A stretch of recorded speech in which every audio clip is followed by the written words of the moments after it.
नमस्कार। पिछली क्लास में हमने पढ़ा था विस्मय बोधक वाक्य जिनमें इंटरजेक्शंस का प्रयोग होता है। बाकी सभी वाक्य मैंने आपको बता दिए थे। केवल अंतिम प्रकार का जो वाक्य है इसमें व्हाट एंड हाउ से शुरू होने वाले वाक्य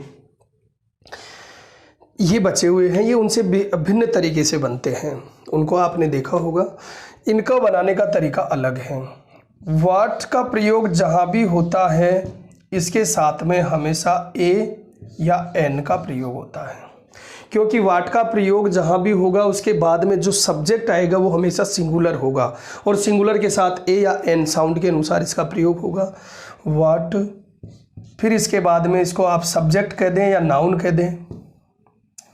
सब्जेक्ट जिसको आप नाउन भी कह सकते हैं, नाउन या प्रोनाउन। नहीं, नाउन का ही लिखें आप यहाँ, नाउन। फिर इसके बाद में बी हेल्पिंग वर्ब,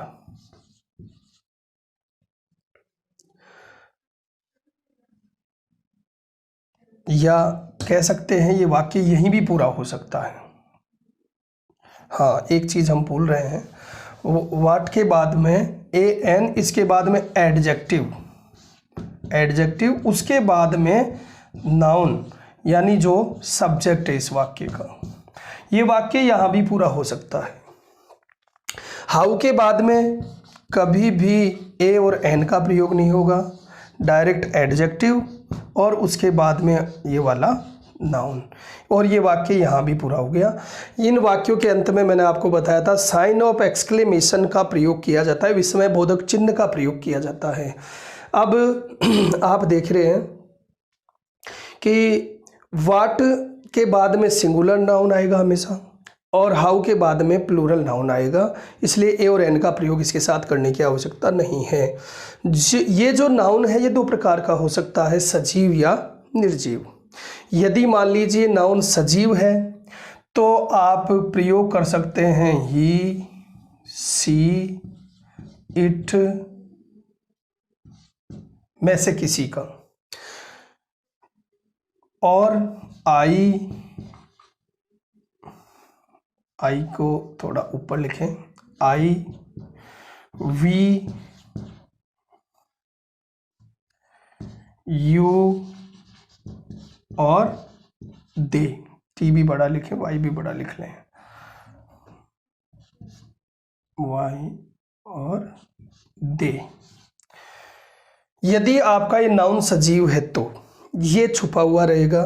यदि ही, सी, इट आते हैं तो इनके साथ में इज, और आई आता है तो इसके साथ में एम, और वी, यू और दे आते हैं तो इनके साथ में आर।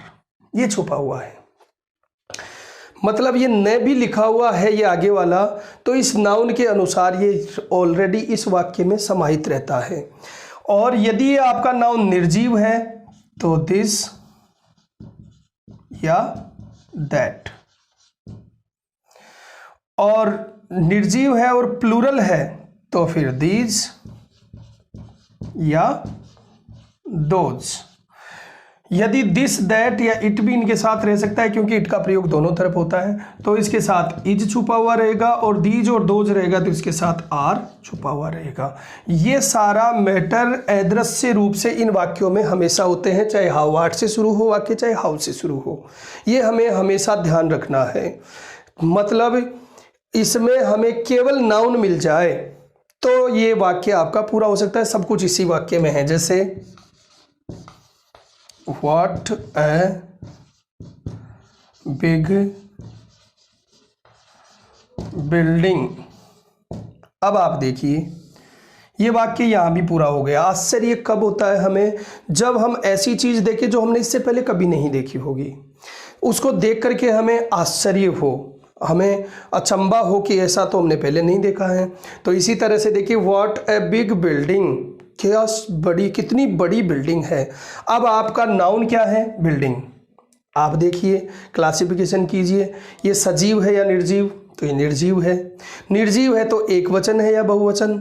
एक वचन है, क्योंकि व्हाट एंड हाउ, व्हाट के साथ में तो हमेशा एक वचन ही आपका आएगा, ये ध्यान रखना है। तो एक वचन है, निर्जीव है, तो इनमें से जो है इस वाक्य के साथ छुपा हुआ है। कहने का मतलब इस वाक्य में हम इतना और लिख दें आगे, what a big building this is, तो वाक्य पूरा होता है। यदि ये न लिखे तो भी इसके साथ ये छुपा हुआ रहता है, जो हमें आगे की क्लासों में काम देगा, वाक्यों में बनाने में कई प्रकार से हमारी हेल्प करेगा ये, इनको ट्रांसफॉर्मेशन वगैरह में। तो ये हमें ध्यान में रखना है। हाउ वाला वाक्यों में हमेशा नाउन प्लूरल होगा। सजीव और निर्जीव दोनों प्रकार का हो सकता है, जैसे हाउ इंटेलिजेंट स्टूडेंट्स। तो अब ये जो वाक्य है आपका यहाँ भी पूरा होता है, लेकिन आप देख रहे हैं कि हाउ के साथ, एडजेक्टिव के साथ जो नाउन है, इस नाउन के लिए इनमें से हमें कुछ ना कुछ ध्यान में रखना है, जो इसके साथ आना चाहिए, कुछ ना कुछ का मतलब। तो स्टूडेंट सजीव है, सजीव के लिए इनमें से किसी का प्रयोग करना है। एक वचन है या बहुवचन, तो ये बहुवचन है। प्लूरल्स के लिए इनका प्रयोग करना है। तो स्टूडेंट्स के लिए आप किसका प्रयोग कर सकते हैं? प्लूरल के लिए थर्ड पर्सन है तो दे का। तो यहाँ आप इस वाक्य में इतना और लिख सकते हैं, न लिखे तो भी कहने का मतलब इतना लिखा हुआ रहेगा, they are. How intelligent students they are. इस प्रकार से व्हाट एंड हाउ वाले वाक्य उन वाक्यों से डिफरेंट है। उनमें केवल साधारण वाक्यों के पहले उस शब्द का प्रयोग करना है जिसका जो भाव प्रकट हो रहा है, लेकिन इन वाक्यों को हमेशा शुरू इस तरह से करना है, व्हाट ए या एन एडजेक्टिव नाउन, ये छुपा हुआ रहेगा हमेशा, और हाउ एडजेक्टिव नाउन, इस नाउन के साथ सजीव, निर्जीव, एक वचन, बहुवचन छुपा हुआ रहेगा। अब नॉलेज के लिए बता दूं कि व्हाट में हमेशा एक वचन नाउन रहेंगे, व्हाट में हमेशा एक वचन नाउन रहेंगे, हाउ में हमेशा प्लूरल नाउन रहेंगे, बहुवचन संज्ञाएं रहेंगी। इस प्रकार से आपका एक्सक्लेमेटरी सेंटेंस पूरा होता है। अब अगला और अंतिम जो वाक्य है वो है ऑप्टेटिव सेंटेंस। ऑप्टेटिव का मतलब होता है इच्छा सूचक वाक्य। ऑप्टेटिव सेंटेंस, ऑप्टेटिव सेंटेंस इच्छा सूचक वाक्य। अब इच्छा जो है, इच्छा मीन्स कामना, वो आपकी अच्छी कामना भी हो सकती है और बुरी कामना भी हो सकती है।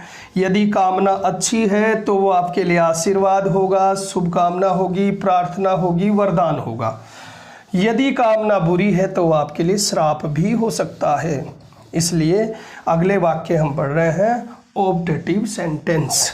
ऑप्टेटिव सेंटेंस कुछ ग्रामर्स में और कुछ ग्रामर के जो विद्वान हैं वो उन्हें एक्सक्लेमेटरी सेंटेंस में ही पढ़ा देते हैं, लेकिन उन वाक्यों में, उन वाक्यों के भाव भी अलग हैं, उनका स्ट्रक्चर भी अलग है, बनाने का तरीका भी अलग है। इसीलिए उन वाक्यों को अलग से ही आदि ग्रामर्स के जो विद्वान हैं वो लोग कहते हैं कि इन्हें अलग ही पढ़ा जाना चाहिए, और वास्तव में अलग पढ़ने पर ही उनका जो भाव है वो पूर्ण रूप से समझ में आता है। इसलिए हम भी उन्हें अलग से ही अध्ययन करेंगे। ऑप्टेटिव सेंटेंस,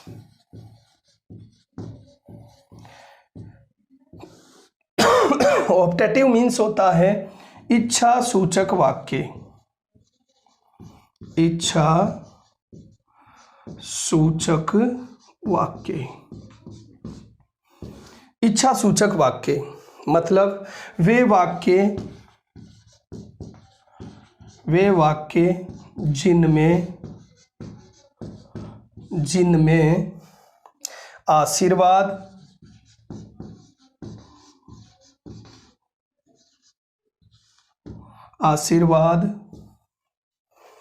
प्रार्थना,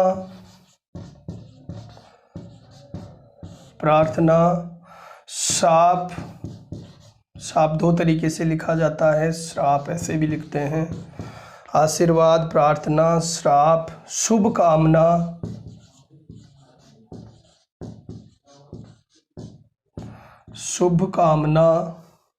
आशीर्वाद, प्रार्थना, श्राप, शुभ कामना आदि का भाव प्रकट होता हो, आदि का भाव प्रकट होता हो। होता हो तो उन्हें क्या कहा जाता है? Optative sentence. ये होते हैं इच्छा सूचक वाक्य। इन वाक्यों के अंत में भी साइन ऑफ एक्सक्लेमेशन का प्रयोग किया जाता है, विस्मय बोधक चिन्ह का प्रयोग किया जाता है। और ये वाक्य हमेशा में से शुरू होते हैं। में plus subject plus helping verb, man verb,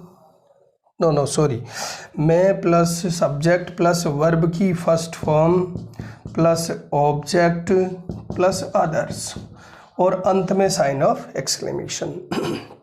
जो भाव प्रकट करना है उस तरह का वाक्य होता है। मे यू लिव लॉन्ग, भगवान करे आपकी उम्र लंबी हो। मे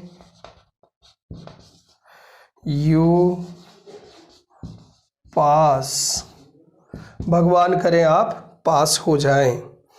मे सी विन, भगवान करे वह जीत जाए। इसी प्रकार से आप जैसा भाव प्रकट करना चाहते हैं, चाहे आशीर्वाद का, चाहे प्रार्थना का, चाहे श्राप का, चाहे शुभकामना का, वैसा भाव आपको यहाँ वर्ब के रूप में लिखना है। वाक्य में सब में से शुरू होगा, ये सूत्र है। में सब्जेक्ट जिसके लिए आप कामना कर रहे हैं, वर्ब जैसी आप कामना कर रहे हैं, ऑब्जेक्ट कुछ है तो और अदर्स कुछ है तो लिख देंगे। इस प्रकार से ये होते हैं ऑप्टेटिव सेंटेंस। और ये 5 प्रकार के वाक्य कंप्लीट हुए। पहले वाक्य थे असर्टिव सेंटेंस, स्वीकारात्मक वाक्य। दूसरे वाक्य थे इंटरोगेटिव, प्रश्नवाचक वाक्य। ये 2 में 4 प्रकार के वाक्य, दोनों 2-2 प्रकार के हैं और वो ही टेंसों में बनाए जाते हैं। तीसरे, चौथे और 5वें प्रकार के जो वाक्य हैं ये केवल अपने भावों को प्रकट करने के लिए काम में लिए जाते हैं। और ऐसे भाव हैं सामान्य रूप से जो वर्तमान में ही प्रकट किए जाते हैं। आशीर्वाद देना है तो वर्तमान में ही दीजिए, भूतकाल में कभी नहीं दिया जा सकता और भूतकाल के आशीर्वाद का कोई अर्थ भी नहीं होता है। इस प्रकार से 5 प्रकार के वाक्य आपके सामने प्रस्तुत हैं।